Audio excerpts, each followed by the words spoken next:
ये खौफ एक चुड़ैल को लेकर था जो लोगों को मरने के बाद गटर के गंदे कीचड़ से लथपथ कर देती। अरे बाप रे, गांव में पिछले महीने से ही लोगों की मौतें हो रही हैं और मरने वाला हर एक व्यक्ति गंदे कीचड़ में ही क्यों लथपथ होता है। मुझे तो लगता है चुड़ैल इन लोगों को मारते मारते नाले में गिरा देती होगी। हाँ। बिजली भाभी, चमोली बहन, सुमन दीदी, ये सब तो घर में ही मरी मिली थी और उनके शरीर पर भी बदबूदार कीचड़ लगा हुआ था। अब मुझे ये समझ नहीं आ रहा कि ये कौन से नाले में गिरकर मरी थी। तुम्हारी बातों में दम तो है, लेकिन क्या कर सकते हैं। कोई नहीं जानता कि आखिर गांव के लोगों की एक ही तरह से मौत क्यों हो रही है और मरने वाला इंसान बदबूदार कीचड़ से क्यों सना होता है। गांव वाले बहुत हैरान थे, उन्हें कुछ भी समझ नहीं आ रहा था। ऐसे ही समय बीत रहा था। एक रोज देर रात गांव के बूढ़े बिरजू को एक परछाई नजर आती है। जब बिरजू परछाई का पीछा करता है तो वो देखता है कि वो एक परछाई एक घर में गई है। असल में वो एक चुड़ैल थी। ये तो एक चुड़ैल है, यानी गांव में जितनी भी मौत हो रही है वो ये चुड़ैल कर रही है। और गांव के लोग सही थे, लेकिन इसके पीछे का कोई तो कारण होगा कि आखिर क्यों गांव के लोगों को खत्म करने की सोच रही है वो चुड़ैल। या उसके पीछे कोई मकसद भी होगा या फिर कोई बदला।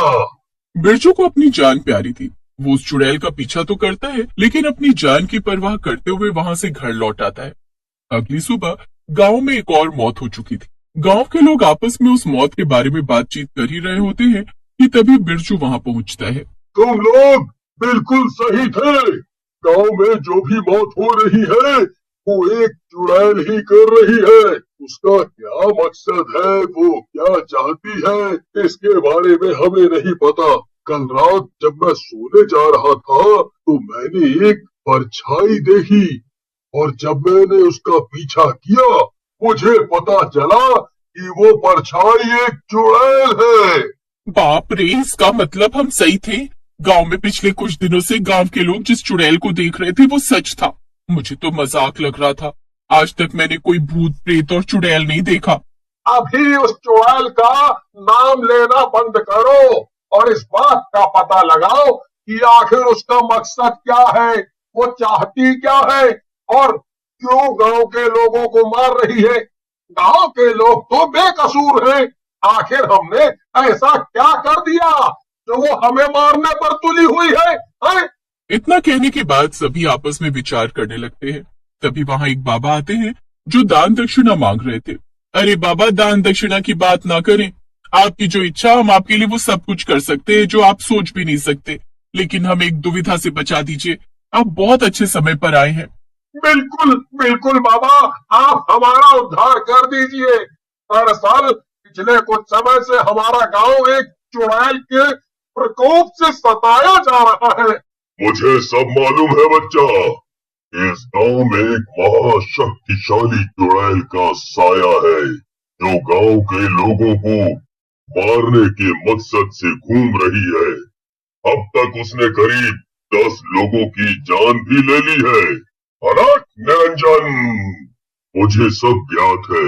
मुझे ये तक पता है कि वो चुड़ैल कौन है, क्या चाहती है और उसका अगला वार क्या है। बाबा भी वहीं आसन जमाकर थोड़े समय के लिए योग में लीन होते हैं और उसके बाद सभी गांव वालों को उस चुड़ैल के असली मकसद के बारे में बताने लगते हैं। ये कुछ समय पहले की बात है। चंदनपुर गांव में चंदा अपने बच्चों के साथ रहा करती थी। चंदा का पति काफी समय पहले ही मर चुका था। चंदा शहर के गटर की सफाई करके पैसे कमाई करती। अरे चंदा बहन, अनर्थ हो गया। आज मेरे और सुमन बहन के घर चोरी हो गई है। चोरी में चोरों ने गहने जेवर चुरा लिए। अब तो मैं कहीं मुंह दिखाने लायक नहीं रही हूँ। अपनी बेटी मुन्नी की शादी के लिए थोड़े गहने रखे थे, वो भी कल मुझे चोर ले गए। ये तो बहुत बुरा हुआ चमोली बहन। मुझे तो कुछ समझ नहीं आ रहा कि यह हुआ कैसे। इस चोरी को करीब 15 दिन बीत चुके थे। गांव में और भी कई चोरियां, जिससे गांव वाले काफी परेशान हो जाते हैं और किसी को कुछ समझ नहीं आ रहा था कि आखिर चोर है कौन। ऐसे ही समय बीत रहा था। एक रोज जब चंदा गटर साफ कर रही होती है तो उस गटर में एक लाल रंग के कपड़े की पोटली मिलती है। जब चंदा उस पोटली को खोलती है तो उसमें सोने के गहने जेवर मौजूद होते हैं, जिसमें से कुछ जेवर चंदा भी पहचान रही होती है। ये गहने जेवर तो जाने पहचाने लग रहे हैं। कहीं ऐसा तो नहीं चोरों ने हमारे गांव से चोरी करके गहने जेवर इस गटर में छुपा दिए। इसे मैं गांव लेकर जाती हूँ, क्योंकि इसमें कुछ गहने जाने पहचाने हैं जो चमोली बहन पहना करती थी। अब चंदा उस गहने की पोटली को लेकर गांव आती है और गांव वालों को दिखाती है। गांव वाले अपने गहने पहचान कर उसे ले तो लेते हैं, लेकिन वो लोग चंदा को शुक्रिया करने के बजाय उसे खरी खोटी सुनाने लगते हैं। तुझे ये गहने गटर से मिले हैं या घर से लेकर आई है? देख, तू सच सच बता। अरे मैं तो कहती हूँ इसे जब पता लगा होगा कि हम चोर को ढूंढ रहे हैं और चोर जल्दी पकड़ा जाएगा, तो इसने डर से हमें गहने लाकर दे दिए। देख चंदा, अगर तू सच बता देगी तो हम तुझे छोड़ देंगे। अगर तू सच नहीं बताएगी तो मजबूरन हमें दूसरा तरीका अपनाना होगा। मैं सच कह रही हूँ, मुझे ये पोटली गटर से ही मिली है। मैं जब सुबह सुबह गटर साफ करने गई तो मुझे ये लाल रंग के कपड़े में बंधी पोटली मिली, जिसे मैंने खोला तो उसमें ये गहने जेवर थे। मैंने इसमें से कुछ भी नहीं लिया। जैसे ही मुझे ये मिला मैं इसे आप लोगों के पास लेकर आई हूँ, और आप लोग कह रहे कि मैंने इससे चोरी की है। तेरा पति क्या मर गया कि तू चोरी चकारी पर उतर आई है? कोई बात नहीं, तू ऐसे नहीं मानेगी। बहनों, मैं तो कहता हूँ इसे इतना मारो कि ये सच कबूल करने पर मजबूर हो जाए। हाँ? बिल्कुल ठीक कह रहे हो भाई साहब, ये ऐसे सच नहीं बताएगी। अरे देख क्या रहे हो, मारो इसे। इतना कहकर गांव की औरतें चंदा को मारने लग जाती हैं। चंदा बेचारी तो भला करने आई थी, लेकिन गांव के लोग उसे चोर समझकर मारने लगते हैं, और औरतें चंदा को इतना मारती हैं कि चंदा की वही मौत हो जाती है। लेकिन गांव वालों को इस बात का तनिक भी अफसोस नहीं होता। चमोली, सुमन, इन सबको तो चंदा अब तक मार चुकी है। मेरा मतलब है चंदा ही चुड़ैल है जो गांव में अपना बदला लेने आई है। गांव के लोगों को इस बात का पता तो चल ही गया है कि आखिर वो अपना बदला क्यों और किस लिए ले रही है। मुझे एक पल को शक हुआ था कि हो ना हो ये चंदा की आत्मा तो नहीं जो गटर में काम किया करती थी, क्योंकि मरने वाले लोगों के शरीर से भी गटर जैसी बदबू आती है। बाबा जी, आपने सारी कहानी तो बता दी, लेकिन अब उस चुड़ैल से बचने का उपाय भी बता दीजिए, वरना धीरे धीरे गांव के लोग मारे जाएंगे और एक समय ऐसा आएगा जब पूरा गांव खत्म हो जाएगा। ठीक है, फिर कल अमावस्या की रात है। कल सुबह से ही पूजा की तैयारी की जाएगी और रात के 12 बजे तक ये पूजा चालू रहेगी, और उस दौरान ही हमें चंदा की आत्मा को प्रकट करना होगा।